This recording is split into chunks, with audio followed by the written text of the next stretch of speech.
اعوذ باللہ من الشیطان الرجیم، بسم اللہ الرحمن الرحیم۔ پیارے بچوں السلام علیکم۔ نور الواعظین کا سلسلہ شروع کیا ہے، آج اس کی 8ویں ویڈیو آپ لوگ دیکھ رہے ہو۔ آج ہمارا جو موضوع ہے وہ دنیا کی قدر و قیمت ہے کہ دنیا کی قدر و قیمت کیا ہے۔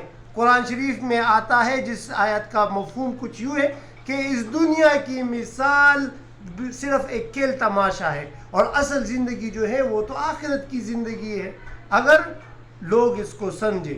حضور اکرم صلی اللہ علیہ وآلہ وسلم اس دنیا کی مثال کچھ یوں پیش کرتے ہیں، فرماتے ہیں کہ حضور صلی اللہ علیہ وآلہ وسلم اپنے صحابہ، یہ روایت آیا ہے حضرت جابر رضی اللہ تعالیٰ عنہ سے کہ ایک دفعہ وہ صحابہ کے ساتھ جا رہے تھے تو راستے میں بکری کا بچہ مردہ پڑا تھا، تو حضور صلی اللہ علیہ وآلہ وسلم نے صحابہ کو کہا کہ کوئی ہے جو اس مردہ بچے کو، بکری کے مردہ بچے کو خریدے؟ تو حضور صلی اللہ علیہ وآلہ وسلم کے صحابہ نے جواب دیا کہ نہیں، ہم تو اس کو نہیں خریدیں گے۔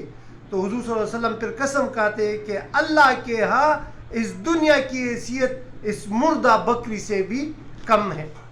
تو یہ تو دنیا کی حیثیت ہے۔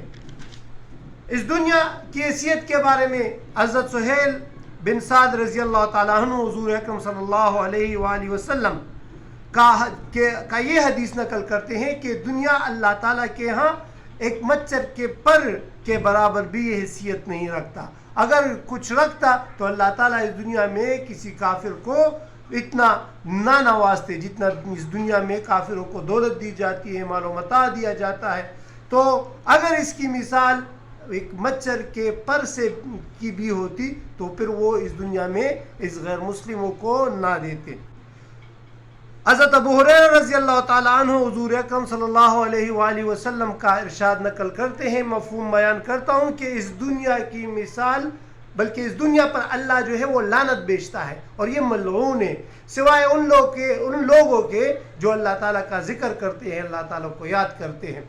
یعنی مومنین کے سوا یہ سارے مخلوق جو ہیں جو اللہ کو یاد نہیں کرتے، جو اللہ پر ایمان نہیں لاتے، اللہ کا ذکر نہیں کرتے، اس پر اللہ تعالیٰ جو ہے لعنت بیچتے ہیں۔ دنیا کی حیثیت کو مزید آپ کے سامنے رکھنے کے لیے میں آپ کے سامنے حضرت عیسیٰ علیہ السلام کا ایک واقعہ سناتا ہوں۔ یہ بہت دلچسپ واقعہ ہے، غور سے سنیں۔ حضرت عیسیٰ علیہ السلام ایک دفعہ ایک شخص کے ساتھ سفر میں اس کے دوست بنے۔ وہ شخص، اس کا قصہ ہم پہلے بھی بیان کر چکے ہیں لیکن ہم اس کو درمیان سے شروع کرتے ہیں۔ وہ شخص اور حضرت عیسیٰ علیہ السلام سفر پر جا رہے تھے اور ان کے ساتھ 3 روٹیاں تھیں۔ وہ اور حضرت عیسیٰ علیہ السلام، وہ شخص اور حضرت عیسیٰ علیہ السلام کچھ دیر کے لیے رکے تو حضرت عیسیٰ علیہ السلام کی کچھ کام کی نوبت آئی، تو حضرت عیسیٰ علیہ السلام اس شخص سے تھوڑے دور چلے گئے تو اس شخص نے چپکے سے ایک روٹی کھا لی۔ جب حضرت عیسیٰ علیہ السلام واپس آئے اور روٹی کھولنے لگے، کھانا کے لیے بیٹھے اور روٹی کھولی تو اس میں 2 روٹیاں تھیں۔ حضرت عیسیٰ علیہ السلام نے پوچھا کہ یہ تو 3 روٹیاں تھیں، ابھی تو یہ 2 ہیں۔ تو وہ بندہ جو ہے اس نے قسمیں کھائی کہ نہیں، یہ میں نے نہیں کھائی، اور اس طرح یہ 2 روٹیاں تھیں۔ اچھا، پھر جب وہ حضرت عیسیٰ علیہ السلام وہ شخص کھانے پہ بیٹھے تو دونوں نے کھانا کھایا اور پھر سفر پر روانہ ہوئے۔ وہ شخص نے ایک دوسری روٹی کھائی اور ایک روٹی حضرت عیسیٰ علیہ السلام نے تناول فرمائی۔ اچھا، سفر جب شروع ہوا تو راستے میں حضرت عیسیٰ علیہ السلام کے سامنے ریت کے 3 پتھر اس کے سامنے آ گئے، تو حضرت عیسیٰ علیہ السلام نے اپنے مبارک الفاظ سے اس کو کہا کہ تم پتھر سے سونا بن جاؤ۔ تو کیا ہوا کہ وہ ریت کے پتھر جو تھے وہ سونا بن گئے۔ جب اس شخص نے یہ ماجرا دیکھا تو حضرت عیسیٰ علیہ السلام نے فرمایا کہ یہ 3 پتھر، اس میں سے ایک پتھر اس کا ہے جس نے ایک روٹی کھائی، یعنی میں نے کھائی، ایک روٹی آپ نے کھائی تو ایک پتھر اس کا ہوا، اور تیسرا پتھر اس شخص کا ہے جس نے وہ روٹی کھائی تھی۔ تو جب اس حرص میں آ کر اس شخص نے کہا کہ وہ روٹی تو میں نے کھائی تھی، اور قسم کھایا، اللہ کی ذات کی قسم، اور یہ اور قسمیں کھانے لگا کہ وہ روٹی میں نے کھائی تھی۔ حضرت عیسیٰ علیہ السلام تو جلیل القدر پیغمبر تھے، اس نے کہا کہ وہ ٹکڑا، سونے کا ٹکڑا یعنی جس شخص نے وہ روٹی کھائی تھی وہ بھی تم لو، اپنا حصہ بھی تم لو اور میرا حصہ بھی تم لو۔ اور حضرت عیسیٰ علیہ السلام اس سے چلے گئے. کیوں چلے گئے؟ کیونکہ اس نے ہرس کیا. اچھا ان 3 پتھروں کے ساتھ وہ شخص کھڑا تھا کہ سامنے سے ایک اور شخص آ گیا. اس شخص نے اس کو آنے سے روکا. جب وہ شخص نزدیک آیا تو اس نے دیکھا کہ سونے کے 3 پتھر ہیں. تو اس نے کہا کہ تم اس لیے مجھے روک رہے ہو کہ آپ کے ساتھ سونے کے پتھر ہیں. اس نے کہا کہ آپ مجھے نہ کہو، کچھ نہ کہو، کیونکہ وہ ڈاکو تھا. میں آپ کو آدھا یعنی 1.5 پتھر آپ کو دوں گا اور 1.5 میں رکھ لوں گا. تو وہ راضی ہوا. پھر اسی اثنا ایک اور ڈاکو آ گیا. وہ ڈاکو دیکھتا ہے اور وہ یہ 2 اشخاص اس کو روکتے کہ آپ ادھر نہ آئے. لیکن جیسے ہی وہ قریب آیا تو اس نے دیکھا کہ اس کے ساتھ سونے کے پتھر ہیں. پھر ان 3 لوگوں نے کیا کیا؟ اس نے کہا کہ ہم یہ 1 پتھر تم رکھ لو، 1 آپ رکھ لے اور یہ نیا بندہ رکھ لے. جب تینوں بیٹھے تھے کہ کھانے کا وقت ہو گیا، اس کے ساتھ روٹی وغیرہ کا انتظام نہیں تھا. تو ایک شخص نے دوسرے شخص کو کہا کہ جاؤ تم بازار سے روٹی لے آؤ.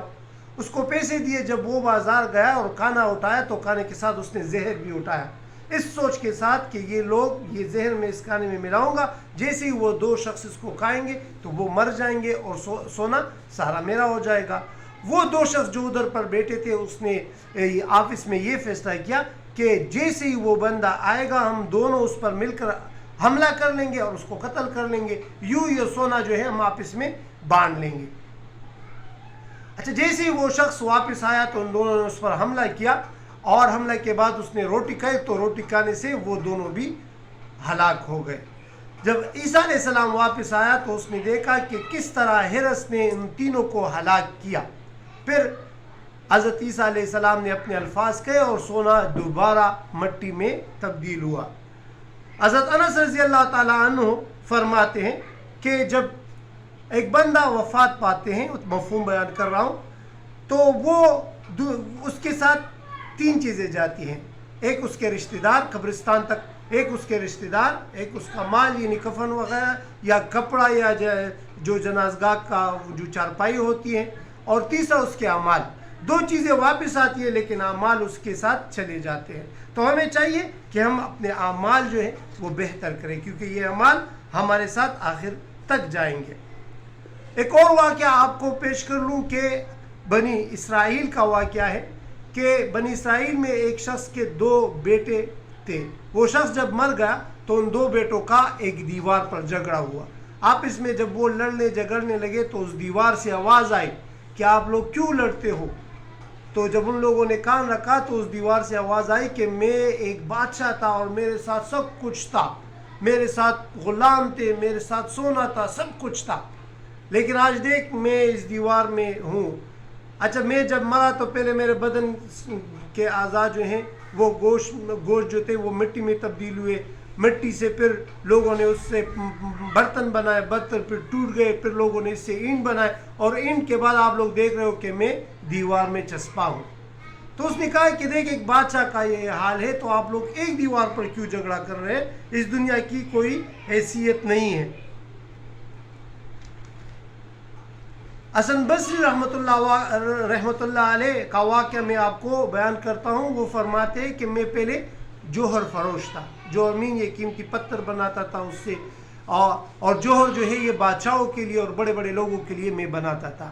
ایک دفعہ میں نے روم کے بادشاہ کے لیے ایک قیمتی جوہر بنایا اور میں اس کو دینے گیا.